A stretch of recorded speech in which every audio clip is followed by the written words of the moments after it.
enjoy this trip. Bonjour et bienvenue au Yoga Intuitif France.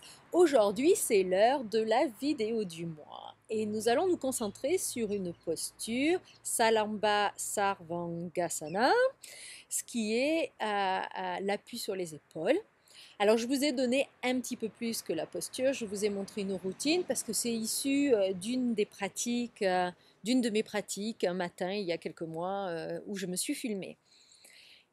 Et qu'est-ce qu'on va regarder un peu? On va juste observer le chemin que j'ai pris à ce moment-là. Alors bien sûr, c'est pas le chemin universel, c'est pas une technique à reproduire, c'est juste pour vous quelques indices pour explorer vous-même à la maison.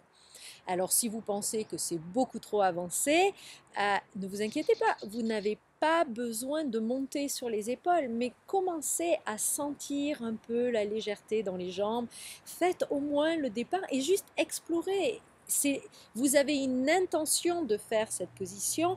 Rappelez-vous que le but, ce n'est pas de faire la position, mais d'explorer, de découvrir votre labyrinthe intérieur.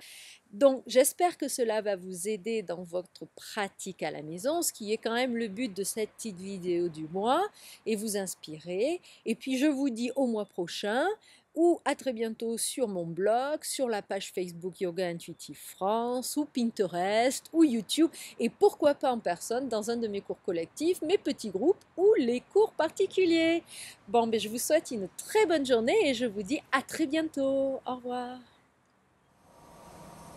Donc ici, bien sûr, notre intention est de venir s'asseoir sur les épaules, mais on ne le fait pas avec un impact, on le fait en relâchant le poids dans les épaules, en s'ancrant dans le sol et à trouver la légèreté des jambes. Alors si vous regardez bien, le fémur s'ancre dans les hanches, ce qui crée un espace pour bouger dans les hanches. La colonne vertébrale, donc le haut de la colonne vertébrale, s'assoit entre les épaules, puisqu'on ne s'assoit pas dans les omoplates, on s'assoit dans le haut des épaules et le cou. Alors n'ayez pas peur de vous faire mal si le cou est actif et relâché dans le sol, et utilisé comme un point d'ancrage mou et ouvert, il n'y a aucune raison de se faire mal. La légèreté des jambes fait que l'on ne porte plus ces hanches et ces fémurs qui sont si lourds. On les laisse se poser sur les épaules, d'où le nom de se poser sur les épaules. Voilà.